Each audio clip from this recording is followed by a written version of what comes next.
As we finished up our work on Ravenholm, we couldn't shake the feeling that the transition from Eli's lab just wasn't working. It was far too abrupt. Eli's lab connected directly to the streets of the town where you'll be shortly, and the section you're standing in didn't exist. We had just made this promise at the end of Eli's lab: we don't go there anymore. And we liked the overall build-up we'd created, but when the player got to Ravenholm, they were immediately dropped into combat with zombies without any room for tension building. So we built this section and the subsequent tight corridors to address that in a way we were happy with. We slowed the pacing, focused on art and lighting, and got you ready to experience why we don't go to Ravenholm anymore. Ravenholm Gameplay Focus. After watching many playtests of Ravenholm, we knew the core gameplay of the level revolved around the gravity gun and physics. Once equipped with that knowledge, we felt we could appropriately build the transition into Ravenholm and help the player learn and understand a bit about what the upcoming experience would be. This happens often. We build the level track, figure out what's working, and then design its prologue. We built the following set of rooms with that table setting in mind. The brutality of the tools we provide the player seemed to aid in setting the mood we were striving for, helping to shift the tone from the safety of Eli's lab to something darker and more frightening. Bringing physics to the enemies. The physics traps in Ravenholm were some of the first gameplay elements in the level that we were really happy with, but they lacked player agency. It was the saw blades that helped us figure out what Ravenholm was truly about. With saw blades, the player was able to bring physics to the zombies instead of leading zombies into the physics. Once we had that understanding, Ravenholm evolved rapidly. We kept combing through the map, looking for anything, especially anything unusual, that could be turned into a tool or weapon for the player. By this point in the game, players have a lot of experience with Half-Life 2's physics, but they've just received the gravity gun, which provides a whole new way to interact with the physics objects in the game. We iterated on a variety of the physics objects that the player could play with, things like saw blades, the catapults, explosive canisters, traps, spears, and so on, and honed in on the ones that worked well with the physics gun and cut the ones that didn't. Then we went about stripping the levels of ammunition items so that the player had to rely on these objects to survive. Contrived setups. There's a pretty obvious contrivance in a bunch of the gravity gun and physics object training. The player pulls a saw blade out of the wall with the gravity gun, and right on cue, a zombie stumbles around the corner, just begging to have a saw blade launched at it. Then the player crawls under a spinning blade trap to turn it off, and suddenly 3 zombies appear, taunting the player to switch the trap back on. We didn't have much time to iterate on this section, so we needed setups that worked for all players, not more open-ended ones that relied on them making the right move. While this kind of design has the potential to reduce players' creativity, in this case, we found that they didn't seem to mind that we forced their hand a little bit. Paint cans. Once we started to succeed at making the gravity gun and physics gameplay the core of the Ravenholm experience, we started to go through the levels and look for objects that we might have overlooked as we were busy working with the really aggressive things like saw blades and exploding canisters. One of the things we found was the paint can, and it was simple enough for us to sort of reinforce player expectations by having the paint can splatter paint on the zombies when you threw one at them. Ravenholm's development. We began developing Ravenholm early in the production of Half-Life 2, so it went through more than one full development pass. The first version predated the gravity gun, with gameplay focused on traditional zombie combat using guns and some of the physics traps. We even planned to showcase Ravenholm at E3 in 2002, but the game was ultimately unveiled a year later in 2003. By that point, we had invested heavily in Ravenholm's art, something which we generally avoid until the gameplay is fully proven. So once we went back to Ravenholm with the gravity gun mechanic in mind, we were working with a lot of pre-existing level geometry that had been designed with a very different gameplay goal in mind. Misteaching flinches. Another memorable playtest and example of the danger of misteaching players occurred in Ravenholm. One of our design principles is for the game to respond to the player as much as possible. So when designing the gravity gun, it seemed obvious that if the player pointed it at a zombie and pulled the trigger, something should happen. It was simple enough to make it zap the zombie for a tiny amount of damage, causing the zombie to play its flinch animation, which felt good and responsive. Later, we watched a playtest where the tester discovered this interaction immediately upon arriving in Ravenholm, and interpreted it as a feedback that the gravity gun was hurting the zombie, which it was, just not very much. So they zapped the zombie again, repeatedly, shocking it over and over until it died. This is a slow, unfun, inhumane way to fight zombies, especially where you're surrounded by saw blades and explosive canisters. Having learned our lesson, we removed that flinch animation, even though it meant losing that interaction between the zombie and the gravity gun. In this case, it was better to not have the simple interaction, rather than give the false impression that the gravity gun was an effective way to fight zombies. Even simple principles can require trade-offs when you get into the details. Grigori Plaza. This open plaza is one of the areas that was fully detailed in our first development pass, and when we returned to it, we wanted to preserve as much of the existing art as possible while designing a new player path that used all 3 dimensions, moving players up and down, through windows, across rooftops, and between buildings. It wasn't a large space, so we had to squeeze as much track out of it as possible, and since that started as an art-focused area, it was light on gameplay and we needed to address that playtesters tended to fly right through it. And to top that off, it was already pushing our rendering performance budget with little room left for anything new. The challenge became finding small additions to slow the player down by adding threats around corners and into every nook and cranny of the level. Fire trap. This fire trap was originally intended as a visual showpiece for the fire system before a level designer repurposed it as a gameplay element for Ravenholm. It was almost cut many times during development due to the performance impact on the low-end PCs because of all the overdraw involved with the transparent sprites. In the end, there was a programmer who felt that it was important enough to the gameplay that it was worth doing the work to solve the performance issues and make sure we could get it into the game. Hallway cupboards. These junk-filled hallways were a simple solution to our need to slow the player down. With the constraint of preserving as much of the existing geometry as possible, combined with slow-moving zombies as the main enemy, it was tricky to stop players from just sprinting through here. Luckily, having Grigori as the crazed inhabitant of Ravenholm made these setups easy to justify. It makes good sense that he'd clog the stairwell to keep himself safe on the rooftops. In the end, Grigori's solution and ours were one and the same. Just throw a bunch of furniture in the way, because if it stops zombies, it'll probably slow the player down too. Even with all the work we did to try and make a connection between this lever and the outside electric fence in the players' minds, some testers would still flip the lever and not know what they'd done. They'd even wander around, flip the lever back on, and wander around some more. With not much time to spend on making the connection clearer, we elected to just have the lever break off. This prevented players from undoing their progress and added to the feeling that Ravenholm was an unreliable and decaying environment. Poison head crabs. This room unintentionally introduces poison head crabs. We'd spent a lot of time crafting their proper introduction later in the level, but once we saw how well they were playtesting, our excitement got the better of us, and before too long we'd scattered them throughout the level. By the time we realized they'd appeared before their intro, it was really too late to rework it. Fortunately, a tight room of poison head crabs works as decent training, because their design avoids a common issue with combat training. Typically, players are stressed and they can get frustrated if they die repeatedly without understanding why. And sure enough, we encountered that problem when trying to train the player with both poison head crabs and their source, the poison zombie. However, poison head crabs can't kill the player by themselves. So, while stressful, a room full of them at least avoids that frustration. We all went to Ravenholm. When fans talk to us about Half-Life 2, Ravenholm is often the most remembered section.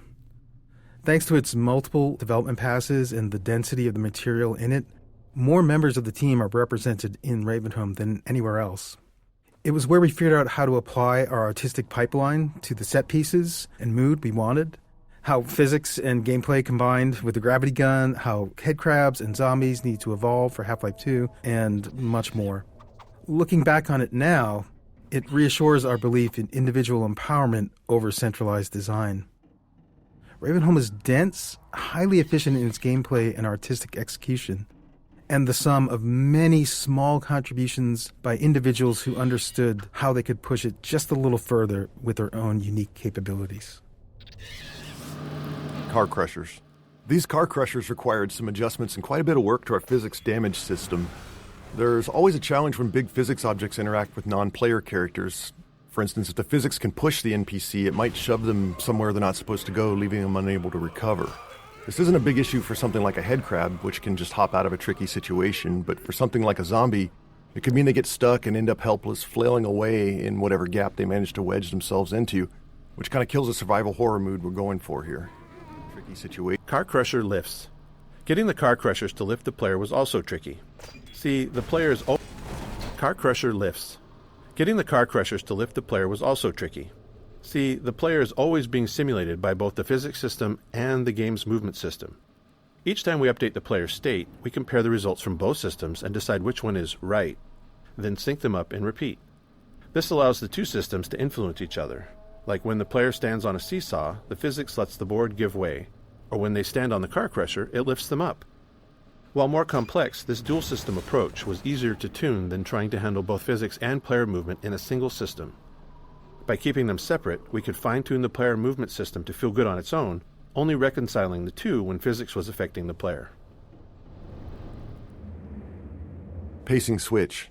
Now that the player's through the training section, we can start shifting the pacing from moody, claustrophobic spaces to more combat-focused action arenas. With the player familiar with the various physics tools in the environment, we can start mixing those into open spaces and just give the player the freedom to choose their approach. Tables and bodies. Towards the end of Ravenholm's production, with all the major pieces in place, we went through and tried to fill out every bit of empty space with something interesting. In doing so, we had to be careful to use what we already had and not create anything new, as we couldn't risk introducing more bugs. Often, as in this room, we were trying to add new moments of gameplay, while also adding more detail and storytelling to the area. Small scenes like this allow an attentive player to think about what they're seeing and what it might mean for what they'll encounter next.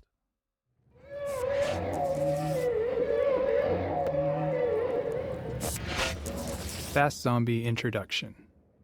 This space was another area originally built for E3 2003, where it showcased the player fighting against a squad of Combine soldiers.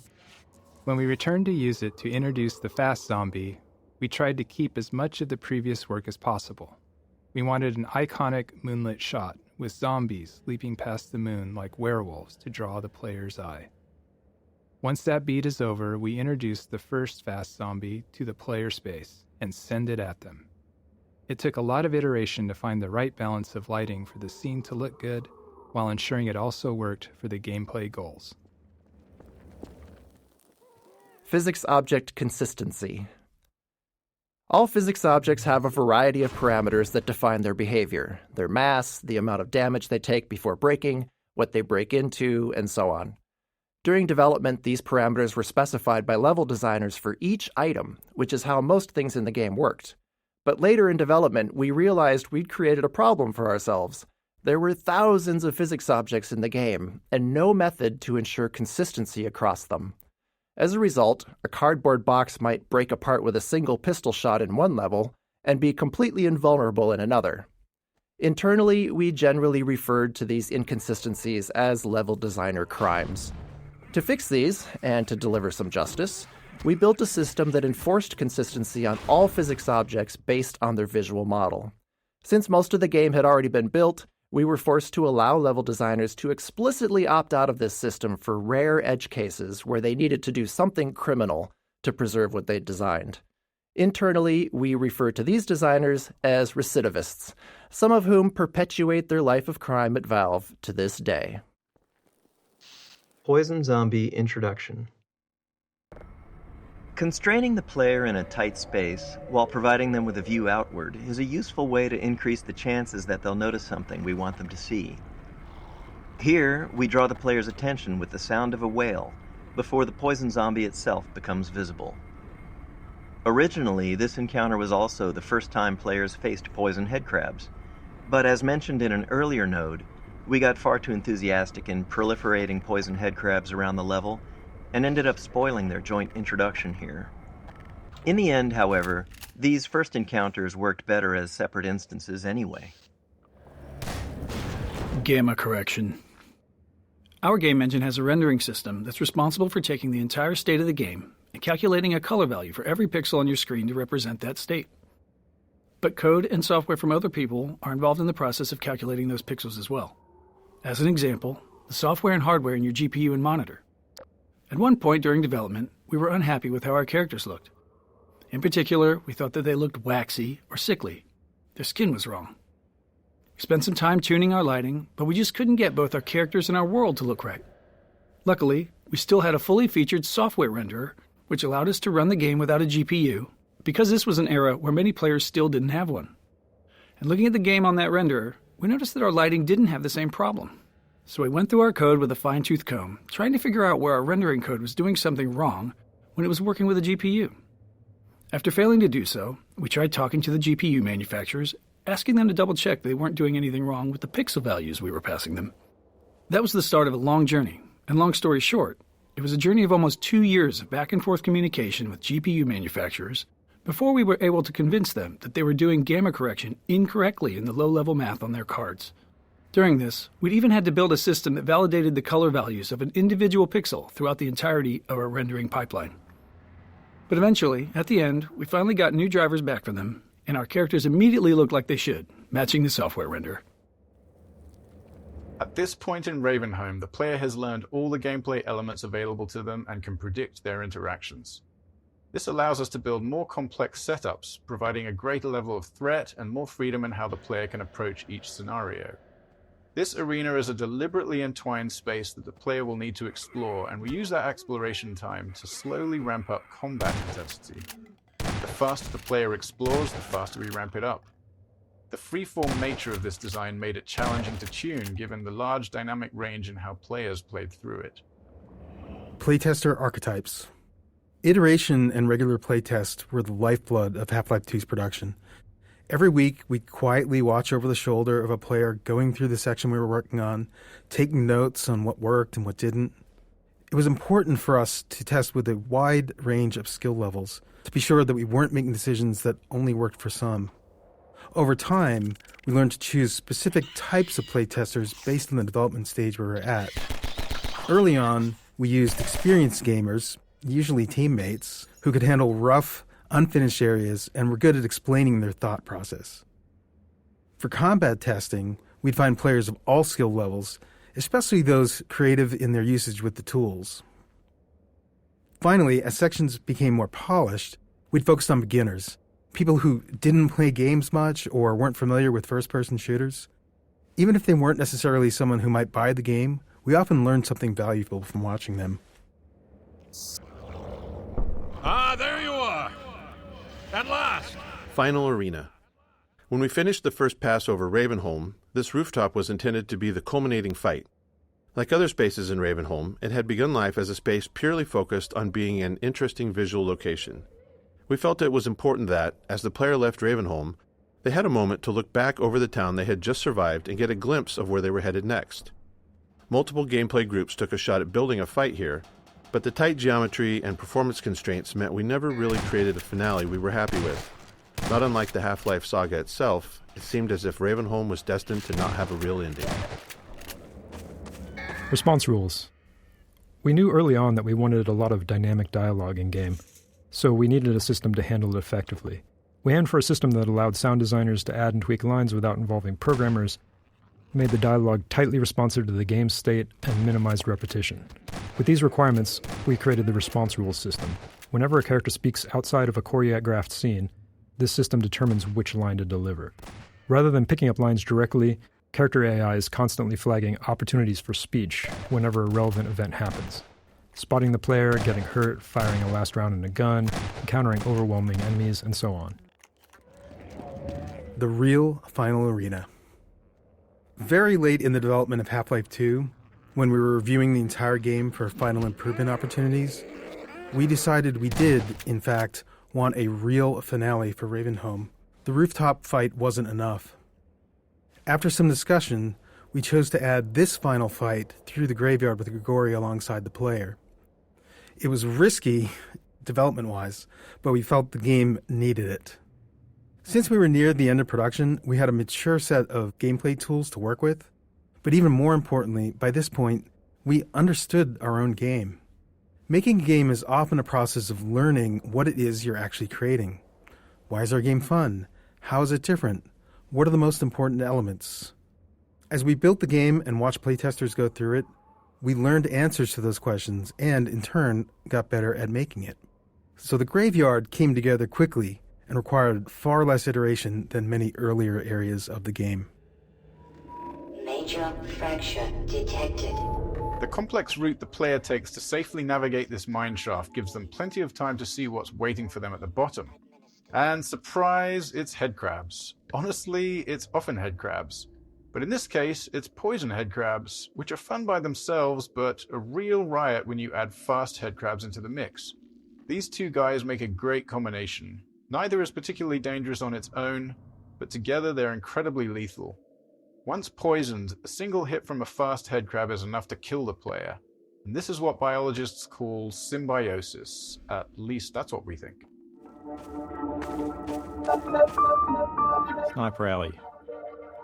This section of Game Track was added late in development, after we moved Eli's lab and Ravenholm to come before Coast. While you might think that we build the game linearly, we actually split up into 3 different groups and worked in parallel on different sections, starting mostly in the middle of the game. Each group's first pass focused on nailing down the core of their section before they moved on. And then once we had a rough version of the whole game laid out, we went back over each section to polish it, adding successful elements from other areas and removing what wasn't working. In some cases, such as in Ravenholm, entire sections were moved. And then, after Ravenholm was relocated, we needed a new piece to connect it to the coast, which is the area you're entering now. Given the time constraints, this short section was built using existing, proven gameplay elements, like snipers and combine soldiers. Half-Life 2's physics gave us a variety of tools to make combat more exciting. For instance, when enemies miss the player, we subtly redirect their shots toward breakable objects nearby, adding mayhem and creating that action movie feel. We also employed physics to add hints. We created what we called ragdoll magnets across the game to make enemy corpses fall in interesting and dramatic ways, such as off ledges or into the path of a train. Snipers. The Half-Life 2 team was never very large, so we were always looking for ways to create new gameplay without high asset production costs. The sniper is a great example. It has no actual model, just a laser beam, so it required no art or animation support. When it dies, it simply spawns a Combine Soldier ragdoll and launches it out the window. Despite that simplicity, we got a lot of unique gameplay from it. We were especially happy with how it interacted with the physics objects in the game world. Players are used to exploiting explosive objects near enemies, so it felt fitting to have an enemy that flipped that dynamic when the player was in cover.